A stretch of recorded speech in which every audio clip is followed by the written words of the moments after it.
We are back for a weekly episode of the Off the Court podcast, number 13. Shout out Steve Nash. He's my favorite player of all time. So big number 13. We got a great guest for number 13. We have Zion Wilburn, recent transfer to AZ Compass Prep here in the Valley. Comes from California, Pinot Valley, California, up in the Northern California area. Great to have you on tonight, man. How you doing? Well, I'm doing well. Good, good. Well, let's talk about it. Pinot Valley is where you come from, a town up in the NorCal area. San Francisco, Oakland area, right? Yeah, the Bay Area. Okay. Talk to us about the basketball scene up there. I've had a kid from there on a handful of months ago. He gave me his opinion, but for you, what kind is the Northern Cal basketball scene in California like? Yeah, definitely. It's very good. Like the Northern basketball, just in general, and like just the areas. I feel like we have a lot of talent that's like hasn't been seen well or a lot more, but we're definitely. I feel like starting to make a lot of noise. Really, just becoming like more well known name in the area of California, especially. So, Is but there a definitely, bit is there a bit of like a rivalry between like the SoCal teams? Because I know a lot there's a lot of hype and a lot of media attention goes to the Southern California teams, of course, but is there a bit of a rivalry when you step onto the court when you did if you played against a team like Bosco or Harvard Westlake or Sierra Canyon, any of those teams? yeah, most definitely. It's for sure in our heads for sure. Like that's always a thing to think about for sure. Just always like hearing that noise and the chatter about both areas and just how the players and all that. But it's for sure a battle every time I see them for sure. That's dope. Well, 28-7 is what your high school team ended with record-wise last season. What were some of the ups and downs you guys kind of faced? I'm not going to act like I know everything that's going on. I looked at your guys' schedule. You had a lot of blowout wins. I think you had back-to-back wins. I actually have it up right here. You beat Kennedy 85-37, and then Hayward 70-21. Those are two games that stuck out to me. But talk to us kind of just about how your season. What were some things you guys faced? Yeah, definitely. We for sure had like ups and downs throughout the whole season. I feel like that's just normal in the basketball world. I would just say like that's pretty common. But I feel like it was definitely a journey. Like we battled with each other and like turned into games. Just us having to come together at times and it being hard at times, but also sometimes like it worked out well. So it was definitely those times that we had. But I feel like we worked through a lot of them and just didn't get to execute the season how we wanted it to. But I feel like it was still a great time. Yeah, it definitely seemed like you guys like I know your last game of the season against Kings Academy didn't go the way y'all wanted to. But then you've also had a solid summer. I saw you played with Team Lillard in the Adidas circuit. What was that like for you? Did it advance your recruitment any sort of ways? But how was kind of just the summer with for you on the Adidas circuit? For sure, yeah. It was my second year on the circuit, so it's been a great experience. Like I would say, a lot of the noise from me like came from my sophomore summer and just being able to play on the circuit for the first time and just showcase my skill and like pretty much to be seen. Really, like I feel like they just helped me with my game and developed me in all the types of ways that I really needed. Especially number one, I would say mainly like defensive minded, just Mm. becoming more of that and just progressing me just to be a better player all around. Before we get into the specific style of play that you go for, what are some things you've been working on recently to help your game prepare for this upcoming season? Which I just looked at it before we got on. Y'all got a gauntlet of a season, it seems like, coming up in a lot of out-of-state games. But what are some things you've been working on specifically, though, to make sure you're ready to go? Yeah, definitely just a lot of that, just hearing my coaches and telling me like them telling me what they need to see me doing stuff. I feel like one of the big things is stretching the floor with the three ball and just being able to knock those down, those shots that are pretty much needed throughout the game.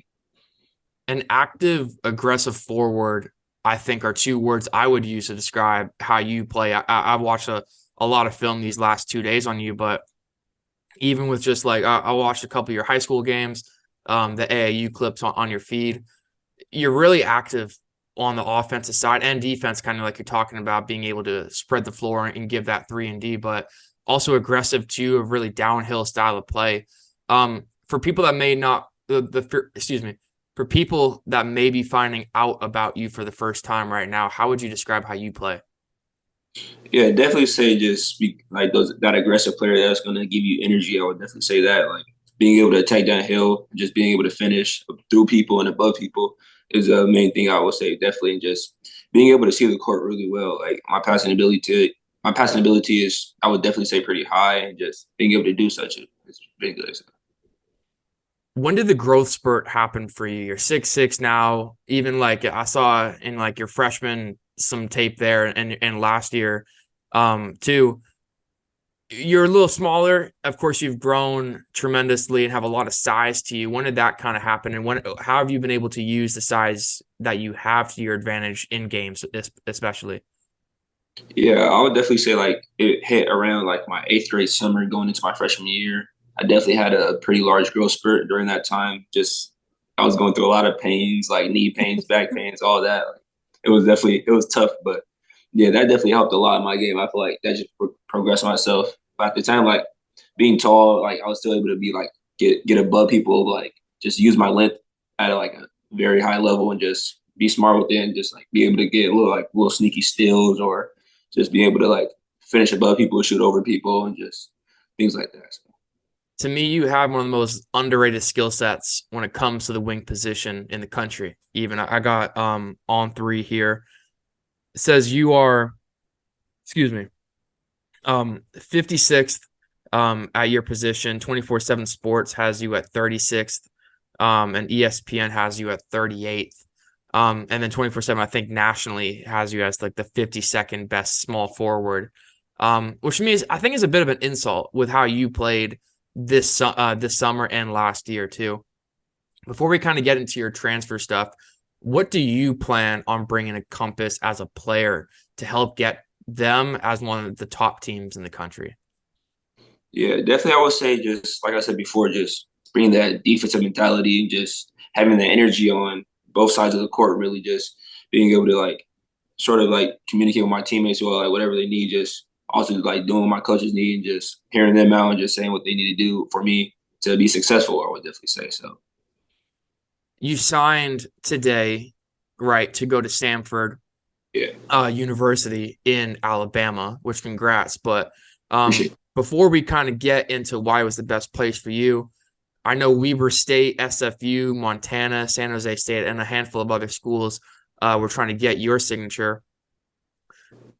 Was there any other schools that were close to getting you before you committed to Samford? Was there anyone that was really challenging, or kind of was it Sanford from the start? It was definitely challenging. It took for sure, it was a long, strong process. Like I had to do a lot of talking with a lot of people in my circle and just like in the basketball world, in my basketball world. So it came down to some schools. I would definitely say like some of the top three. The top three were Sanford, CBU, and Montana. So they were definitely I would say the most consistent with me and just recruiting me during my journey, especially coming into the end of my decision. So. Before you, I guess, committed, let's say, what stood out about Samford? It's a smaller school, smaller conference, but at the competition level, I'm sure, is just as high as any other conference in the country. But what were some things that stood out to you that made you want to commit there, and why was it the best place for you ultimately when you decided? Yeah, I feel like just when I went on my visit there, it was just like the family just hit like instantly. Like it just felt like a family there, like the community, like throughout the whole school, like just people just welcoming me, even like I wasn't even committed yet, like at the time. So people were just welcoming me, just being real nice and everything, such as like that. But I feel like the main thing was with the coaching staff. Like they were really like pushing hard day in, day out, like all day throughout the day, just keeping in touch with me, make sure I'm good, all that, just really just being there for me whenever, like just always there and just really being a solid communication for me. I've never really been able to ask like a Division I college player this. I've had a ton on, but how much does family play an aspect in where you decide to go? Because of course you're from the NorCal area, so I'm sure a lot of the cousins you might have or the siblings would love to see you stay at SFU, excuse me, or San Jose State. But how much did talking to your family, talking to your parents, or any relatives you have close to you play a factor in why you specifically were able to make that decision? Yeah, I feel like that was the biggest part of my decision. Like they were just always like making sure, but at the end of the day, like I asked them questions and stuff. I see how they felt about it. Like at the end of the day, like they knew it would be my decision, and I would be making that decision to go wherever I needed to go and wherever I felt that I needed to be at. So they were just always just right along with me, just always like just believing in me, just trusting in everything I did. So Back in mid-October, I went to the fall league for Compass, which I think was before you ended up transferring there. yeah. And I saw a team there, and it's interesting because it's a completely new team, Mhm. and we'll get into that in a second. But I like the type of players they have. They got Jeremiah, Sammy, who just committed to ASU, and a lot of other guys. But back in mid October, you made the announcement that you're coming to the Valley to play for AZ Compass Prep's national team. Before we get into the specifics of this team and where you fit in, how did this opportunity come about?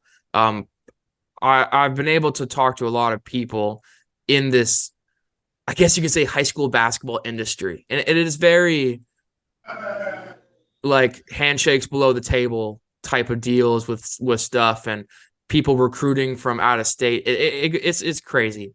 But how did this opportunity come about for you, and what were some of the reasons you wanted to transfer to Arizona to finish out high school? Yeah, I definitely just seeing them just having being communication with like Coach P and just Coach Lester, who was the main recruiter for me. Just being able to hear them and see what they had to offer, I feel like it was really just going to take me to the next level and prepare me to go into my freshman year and just be with ever Sanford needed me to be too. I feel like just progressing me and just challenging me and just pretty much mainly just develop me and get me better just for the next level. Was it hard to leave home? I don't know, if you got any family with you here in Arizona, but was it hard for you to leave home, leave all your friends and family, and especially your school? Yeah, I would definitely say it was a little challenge. I would say it got to me too well, especially since like right when I got out here, I was just getting straight to it. So like Yeah. didn't really get that much time to just like really have time to like put my thought on it and everything. But like I still got to see my parents every once in a while. But it's definitely been a good experience. But I feel like it's just next to the next level, just pretty much getting that year early of going home, like just getting away from home, I would say, and just getting early, just going to college next year. So You've only been here a bit, but what are some of your favorite things about Arizona? definitely the team, the atmosphere, is just the energy we have is. I just feel like it's great. Like just always being competitive in practice. Like we're always going at each other no matter what. And at the end of the day, like we know we brothers, so it's just we know to be competitive on the court, just push each other, try to make everybody better day by day, and just work for sure. I'm sure you aren't going to complain about the weather in December here either. You get to wear just like straight hoodies and jeans, and it's not going to be freezing cold. Not going to be Definitely, freezing cold. it's Um, been great. this is a completely new Compass team from even just a few months ago, though, like we were talking about. Brand new coach, and a completely new roster of players after the two that were from last year's team, Victorious and Jamari, have now transferred to different schools. What can, in your opinion, people expect from this team coming into 2024? I definitely feel like we're underrated right now. I feel like just like we haven't made enough noise, but I feel like we're definitely gonna be coming for sure. Like it's gonna happen. Like already, I feel like we've been working day in and day out, just having energy, and especially just mainly just to focus on. Our coach has always been talking to us about being defensive minded, so Mm. that's always like the main goal we need to do is just have a strong defensive mindset, and just run teams out the gym. So that's the main thing. You can I at least can definitely tell the difference because I watched last year's team play compared to this year's. Just how the coaching style is completely different. It's a lot more intensity, like you said, on defense. It's a lot more communication too between guys, like when they're switching on defense, backdoor screens on offense, stuff like that. Um, but for you, what's been the most fun part about being a part of this team? Definitely just being able to just play my role on the team and just do whatever is needed to basically just win games. Like that's what we all want to do, and just everybody just has to understand that we have to play our role, and I feel like we're doing that well. So How have the first couple of games gone? I saw like I was gonna try and pop up to a home game this month, but I don't think you'll have any for the rest of the month yeah, until Hoop Hall at the beginning of December, which isn't even like a home game. It's at Chaparral. yeah, But how have the first couple of games gone for you in your role with this team? yeah. It's been really good. I feel like we just been trying to execute and just hold ourselves to the standard. just being able to be competitive no matter what, like no matter who we put, like who's put in front of us, just always being that having that competitive edge and just always trying to kill really.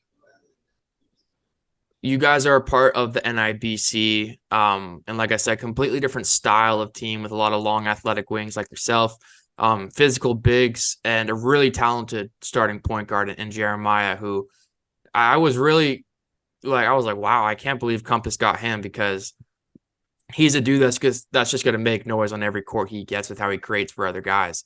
How would you describe in a couple of words how your team has been playing heading into this year?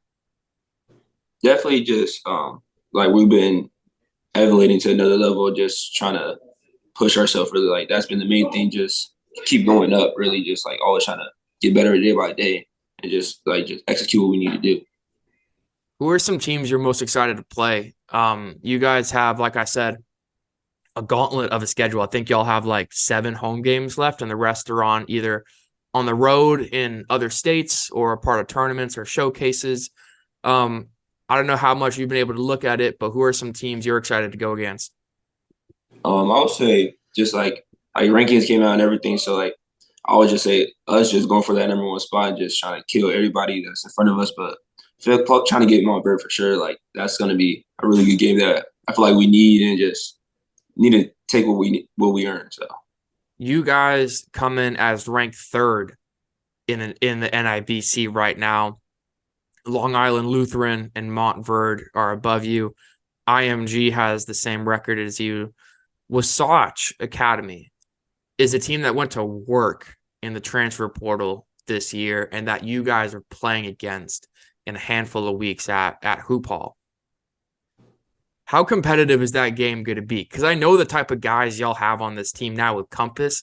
They picked up Mobley and his guy Chris from Gorman. You look at, like, of course, the NIBC is the best conference league, whatever you want to call it, in high school basketball. Being able to be a part of this for your senior year, how excited are you to be able to go up against teams like the Montfords, like the Wasatches of the world this upcoming year? yeah, I definitely feel like it's gonna be good. Like I feel like we're gonna get challenged to the point where we need to get challenged to and just being able to succeed in life. Like this is just like a stage of ourselves. So like we're all trying to get to the next level. I feel like just battling with these tough teams and just these skilled teams, I feel like it's just gonna make us better and just get us ready for the next level. Who are the people you see most in yourself? Who are some guys that you might watch film on that are in the league or in the college or on the college scene, that you try and emulate or pick things of their game off to add to yours? Yeah, a couple of people I said I have a similar game to like Jalen Williams a bit, or like a little bit of Kelly Oubre in it. But I would say like some of my favorite players to watch is just I would say Paul George. He's been a big impact. I would say like I've been liking his game a lot, just how smooth he plays and just his ability to create for himself and create for others too at the same time. I would say definitely say my favorite player is Kevin Durant. He's just like a killer, bro. Like that's him. That dude's nasty. I was able to watch. Me and my girlfriend went to the Spurs game last week on Tuesday, and he's my like. If I had to pick one guy to watch every single day for the rest of my life, it would be KD. Like Definitely. just how fluid he is, how like just every single defense has to collapse on him because they know he can get a bucket anywhere on the court.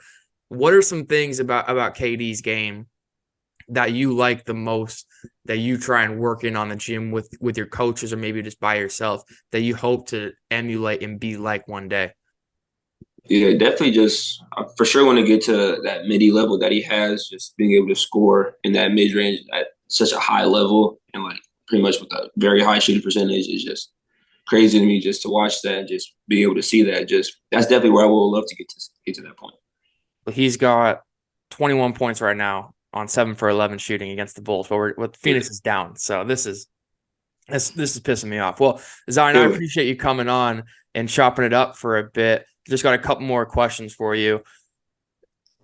It's interesting to see, where this Compass team was a handful of years ago with even like Ty Ty and that group compared to like last year's team and now here.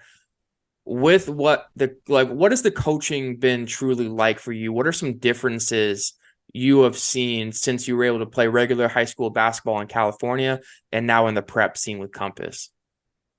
Yeah, I feel like just the way they just hold us accountable has been a very good part of it about it. Like, that's definitely been just like a high expectation of us. Like they're always having high expectations of us and just always pushing us to be better and just continue to elevate in our game and just be ready for whatever comes in front of us. You guys, most of you guys signed all your letters of intent today, which congrats to you. How cool of a feeling was that for you being able to sign and be able to really probably feel like now that you're going to be able to play at the highest level next year? Yeah, it's definitely been a blessing. Like I feel like it's like what a lot of people dream of, just to play at the Division I level and just being able to play against all these talented players in the college and just being able to hopefully be successful in that area and just being successful too. So And as we wrap up, being able to be in these practices, you talked about it's a high intensity practice, I'm sure. And definitely, I'm sure there's a lot of chirping at each other and going back and forth and calling one-on-ones to shut up your teammate. How definitely. fun is it for you? And maybe what are some of the differences you've seen in practice, at least with your teammates? Because I'm sure you come from being one of the number one options at your high school team. Not saying you are with this team, but I'm sure there's just roles that everybody has to play specifically for this team. How fun has it been in practice? What are some differences you've seen going at Sammy, Jeremiah, the rest of the guys compared to your high school years? Yeah, it's definitely like a fun experience just to always be battling throughout the day, like just always pushing each other and just always trying to like know that we have to make each other better. So we don't hold nothing back. Like we're going full speed in practice, even though like before games like today, like we were just going at it, like no matter what, just always trying to make each other better. But Well, it's my last question for what's that? definitely been fun. Yeah, Love it. I bet, man. I Yeah. mean, I saw the national team play Millennium a handful of weeks Mm-hmm. ago, and I was like, "Oh my lord!" Like, it's Yeah. just, it's there's just a level that some of these teams hit where it's just like that kid's going to Division 1, this kid's going to Division 1, this kid's got 15 Division 1 offers right now. Mm-hmm. This kid has no offers, but he's better than any big man in a public high school scene in probably like Iowa or something. So Sure. it's just been super dope to see. Um, but with it too, what kind of impact do you want to have on the Arizona basketball scene in your 1 year here? Yeah, I definitely just want to be that guy that's needed to do. Like, I definitely want to have that impact on the defensive end. Just becoming to like come in, like stop anybody that they put in front of me that they want me to guard. Just being able to just go do what I need to do and just on both ends really like just go kill. My last question is the one I ask every guest. Like I said to you before we started recording, it's for some reason it's probably the most difficult question sometimes. But favorite on court shoe? I know you rocked Adidas in the summer, and with Compass, y'all are Nike, so you get to wear all the cool in game shoes. What can we expect on feet this year? Do you got anything other cool shoes up your sleeve that you haven't put out yet? But what kind of shoes will you be rocking this season? Yeah, I'm definitely gonna try to mix it up. Like, definitely gonna try to have some Kobe's in there, like the GT cuts. Like, I've been recently wearing the GT cut twos. Then they've been really good. Like keeping up this. They're tough for sure. But probably like the favorite shoe, I would say like my first time was I recently just got to try the GT ones, and like those were crazy. So Yeah, those have been a lot of favorites, and I think they're coming out with the threes, right? yeah, yeah, that's coming soon. Yep. Have you gotten Definitely. any team shoes? Yeah, I think we're gonna do some KD, the new KDs. That's gonna be sick. Yeah, for I sure. wish I could. As a podcaster, we don't get a lot of love in the media, so I got to try and figure out a way to get some of this team gear. Definitely. Well, Zion, I appreciate you coming on and chopping it up with me. Anything to shout out before we get out of here? Shout out to Sanford Bulldogs and shout out to the family and just my team. Sure. Well, man, I appreciate you coming on. I cannot wait to come and watch you play. For sure at the Hoop Hall in a handful of weeks out here in Scottsdale, but definitely probably one of those last home games you got. But excited to see you play this year. And yeah, thanks for coming on. Oh, good. Appreciate you for having me. Again, make sure to follow us on all platforms at offthecourt.pod. That's on TikTok and Instagram, and make sure to subscribe to the YouTube. But this is it for episode 13 of the Off the Court podcast.